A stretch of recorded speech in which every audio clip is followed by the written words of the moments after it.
Hey everyone, Chris here, your mentor at the Lorcana Tutor. Today we're going to be looking at the top deck of Charlie's Collectibles Show 10K in Atlanta last weekend. This was piloted by Brendan DeCandio. If you follow any of the Lorcana competitive scene, you probably heard this name before. He's definitely, I think, known as one of the top players in the competitive Lorcana scene, so congrats to him. And he was playing the Amber Steel song. Now, if you played for a while, you probably have seen this deck. I think that this archetype has been one of the strongest decks since Season 1 and continues to be relevant every single set. And I don't know if it will ever change. So what we're going to do today is we're going to look through his deck, kind of break it down, see what cards got added from set 5, but kind of just looking at the synergies and what make this deck so strong.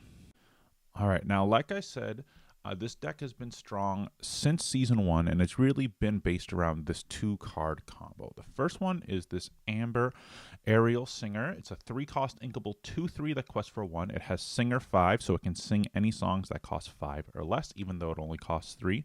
And it has the ability, when you play this character, look at the top 4 cards of your deck. You may reveal a song card and put it into your hand, put the rest on the bottom of your deck. So being able to kind of dig through your library, find a song, and with the decks that play lots of songs, hopefully you get multiple options to try to find one that's best for the situation. But this is just a staple of all these Amber song decks, and it's been around since set 1. Now, when you pair this with Steel, you get a song, A Whole New World. So it's a 5-cost uninkable song that says each player discards their hand and draws 7 cards. So being able to pair this up with Aerial, you're just able to get a lot of creatures down, play Whole New World, disrupt your opponent's hand, gain card advantage, build your deck in a way where you're trying to get down to a lower hand size than your opponent, Whole New World, and then just have a bunch of singers up so you can play all these songs. Just you're generating so much value by pairing these 2 cards together, and especially these 2 color combinations. So let's look at some of the other songs that we're going to be adding in here. So the first one we're going to look at is going to be our Zeus. Brennan ran 3 of them. 4-cost uninkable song, deal 5 damage to a chosen character or location. So just being able to take something out, 5 damage hits a lot of important thresholds, takes out a lot of important characters.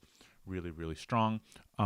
We have Strength of a Raging Fire, so 3-cost inkable song, and deal damage to chosen character equal to the number of characters you have in play. So like I said, we're trying to build out a big board, so this synergizes with that really, really well. And as we're going to look at, we're going to have some characters that are going to be able to sing 3-cost songs pretty early. So speaking of 3-cost songs, another one we're going to add in is Let the Storm Rage On, a 3-cost uninkable song that says deal 2 damage to chosen character and draw a card. The fact that this has draw a card on it as well is super relevant, and just being able to get something off for a little bit, draw a card, and you're doing this mostly while singing it, it's going to be super beneficial. There's a lot of times where you might even just hit your own character just to draw a card, and it's going to synergize with another card we have. And both of these were at 4 costs in Brennan's deck. And the last song that he was running is the Bare Necessities, 2-cost inkable song, and it says chosen opponent reveals their hand and discards a non-character card of your choice. So this is just dealing with stuff before it even hits the board, being able to get rid of maybe your opponent's Whole New World, maybe getting rid of some of their important items like Fishbone Quill, getting rid of a location before it hits down, because sometimes you have a little bit of a challenge with that. Just a nice utility to have. So these are the songs that we have that we're running. Now let's look at some of the other characters that we have to sing them. So like I said, we have a lot of 3-cost songs. And one of the reasons why this deck is so strong is this Cinderella 1-drop. It's a 1-cost inkable, 1/2 that quests for 1, but really the important thing is that it has Singer 3. So it's able to sing Let the Storm Rage On as early as turn 2. So a lot of decks are having to adjust their early game to be able to survive this, because the amount of tempo that you can lose by playing like something with 2 health. So let's say like Rafiki, a hook, even any of the amethyst, just like cantrip cards. They go on turn 1. You play something that has 2 health. They sing "Let the Storm Rage On." So they deal 2 damage to you. They draw a card, and then they play a 2-drop.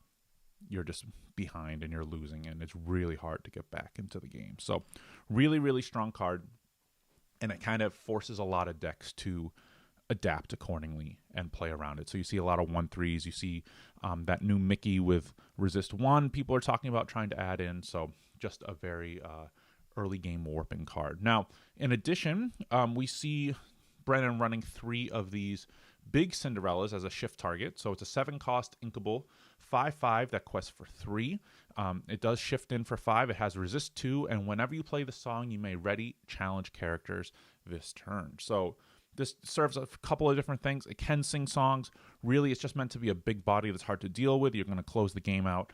Or if you can get it down, you sing a song. This can challenge something that is maybe threatening you to for your opponent to win the game. It doesn't even need to be exerted. You can just challenge it right away. So super strong card there.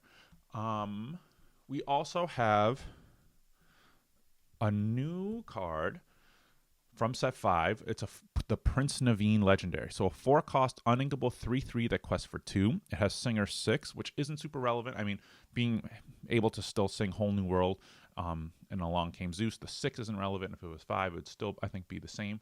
But it also has this ability, when you play this character, you may play a song with cost 6 or less for free. That's a lot of value to get for 4 ink. So when I was playing against Steel Song over the weekend, my opponent was playing 4 Prince Naveens as well, just like Brennan is, and the amount that it did was definitely scary.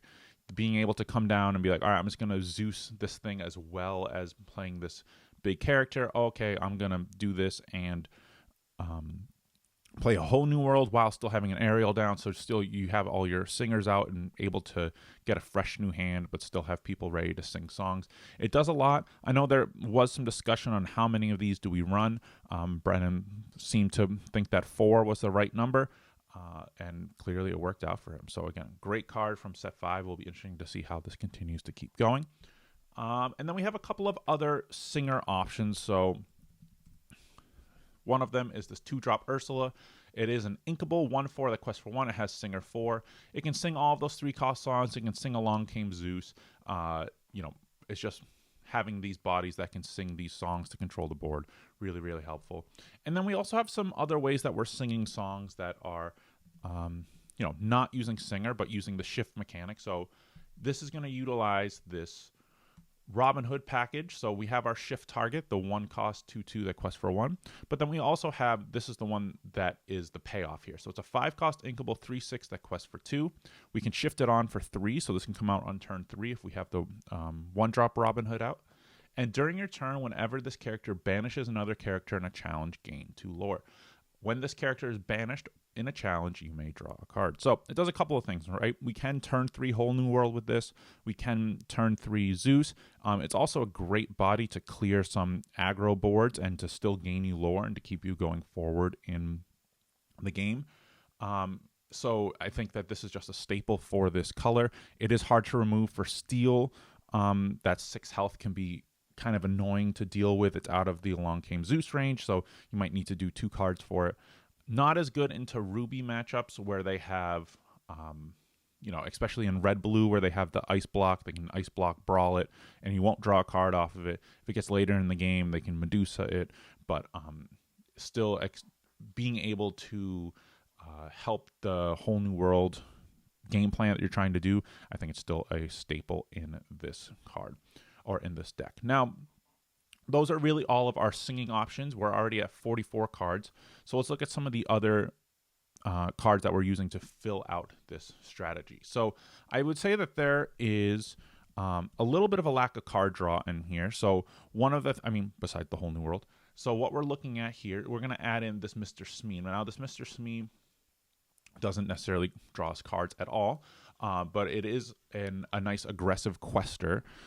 So it's a 2-cost inkable 3/3 that quests for 2, and at the end of your turn, if a character is exerted and you don't have a captain character in play, deal 1 damage to this character. So this is going to support a little bit of an early aggressive game plan. The downside with this card is that it's going to put damage on itself, but we'll see how we can utilize that actually to a little bit of our benefit.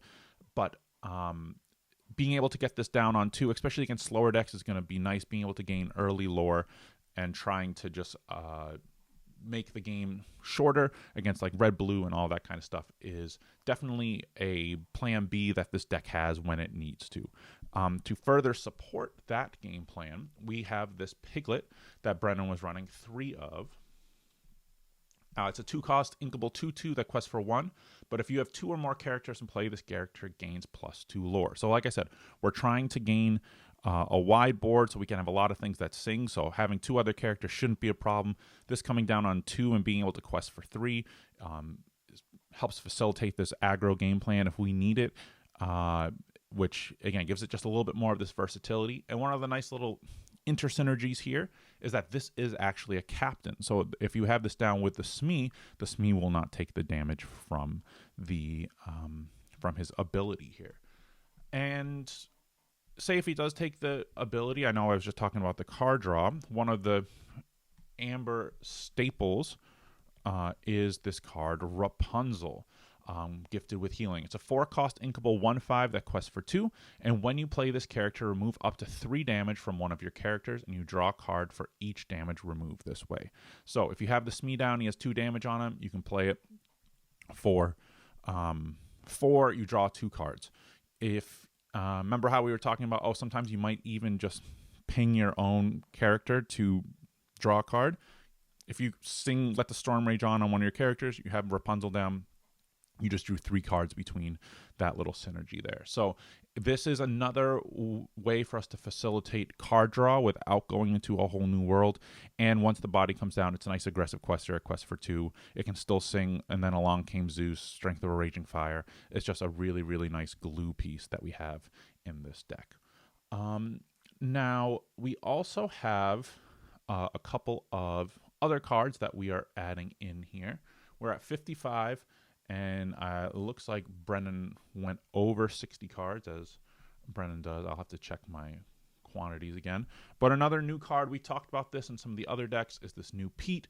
He was playing 4 of them. It's a 3-cost inkable 3/3 that quests for 1. When you play this character, opponents can't play actions until the start of your next turn. So just being able to close out games, I think, is really the strategy with this. Against any sort of Ruby decks, if you can build your big board, you play this down, and they have very, very limited ways to deal with your characters, and perhaps if you can swing out next turn, that's the goal with this, or just to kind of stop what your opponent's doing. But having 4 of these, it's inkable, so if you don't need it in the situation, it's a great ink, makes some of those decisions a little bit easier, but when played properly, I think it can really win you the game.